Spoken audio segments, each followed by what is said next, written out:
Ei, gente, bom dia! Hoje o nosso papo é com o Dr. Rodrigo Randazzo, neurologista veterinário.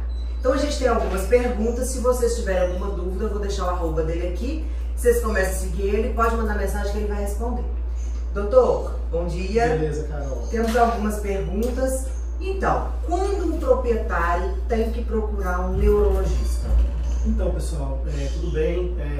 Quando o seu animalzinho no dia a dia desenvolva alterações como andar em círculos, crises epiléticas, convulsões, alterações de comportamento são muito frequentes, o animal que troca o dia pela noite, ou às vezes aquele animal que tem uma forma de desequilíbrio súbito, um desvio de cabeça, um andar incoordenado, e geralmente não consegue andar em linha reta, ele anda tendo quedas para o lado. Alguns pacientes podem desenvolver alterações motoras significativas. Então, assim, são sinais agudos, geralmente, na neurologia, né? São quadros bem agudos, que deixam a pessoa muito desorientada.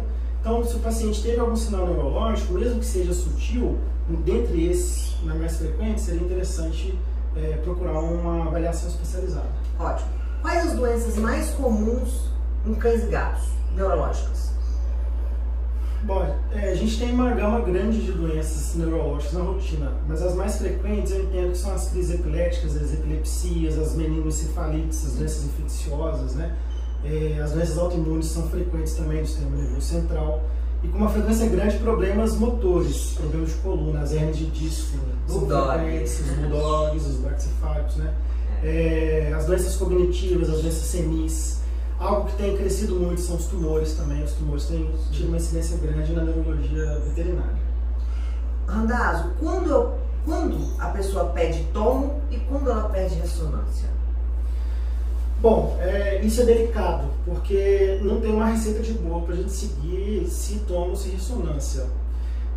De uma certa forma, quando a gente pensa num quadro agudo e que eu quero um resultado rápido e eu quero ter um acesso rápido às imagens, a gente vai muitas vezes, se eu tenho um tecido em visão mais cartilaginoso, mais rígido, eu penso numa tomografia. Eu acho que pensar em ressonância é pensar no que você espera da lesão. Você precisa ter uma boa lista de diagnósticos diferenciais. Não adianta, eu vou pedir um exame para achar um diagnóstico naquele exame. A gente vai ter vários achados ali que não tem correlação com o exame neurológico animal ou com a doença em si. Então, geralmente a tomografia, a gente vê tecidos mais sólidos, osso muito bem, cartilagem, né, coluna, crânio às vezes, mas mais voltado para tecidos mais sólidos. E a ressonância magnética, ela me dá uma definição de imagem maior para tecidos moles. Então eu penso em encéfalo, eu penso em medula espinhal. Quando eu quero ver uma lesão inflamatória, uma captação de contraste, eu quero delimitar melhor uma lesão intracraniana, a ressonância tem uma capacidade de imagem, de neuroimagem melhor. Então não tem um exame específico, eu acho que você tem que saber principalmente a suspeita neurológica, a neurolocalização exata do paciente, para você discernir. E muitas vezes a gente tem um paciente que às vezes é idoso, já fiquei frente a uma situação dessa, é um paciente que não tem uma condição anestésica segura, e às vezes de optar por uma tomografia para ver uma suspeita de um tumor intracraniano, que seria melhor uma ressonância, mas a gente vai para a tomografia, porque é uma anestesia geral mais rápida, mais segura talvez, né? E quais os principais sintomas e sinais de um animal que precisa procurar um neuro? Você já falou na primeira pergunta. Geralmente o que eu vejo mais na prática é andar em círculo, coordenação, convulsões. É muito comum as alterações do sistema do equilíbrio, as infecções de ouvido, médio, ouvido interno. O animal que de uma hora para outra ele está com a cabeça torta e ele começa a andar cambaleando, e isso deixa geralmente os tutores muito preocupados. Benção. Muito frequente. Mas são sinais que geram atenção, né? Precisa de um atendimento rápido. Geralmente na neurologia nós não temos muito tempo para discernir sobre qual exame fazer. Muitas vezes o paciente ele precisa ser internado, são quadros muito agudos e muitos deles são progressivos. Então na neurologia não tem assim muitos quadros muito simples, geralmente requer mais cuidado. E morre, né? Tem risco grande de vida. Tem que mudou o comportamento, procura o neuro. Investiga, vou investigar.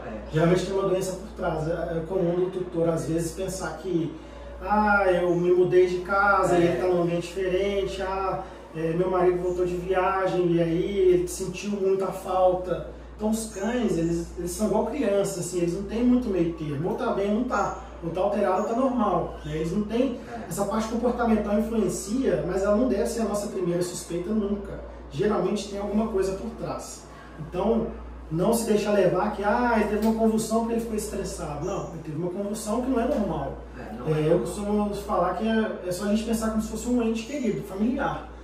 Seu familiar, sua mãe, seu filho, ele ficou paraplégico de uma hora para outra dentro de casa e não consegue movimentar as pernas. O que você vai fazer? Você vai para uma emergência.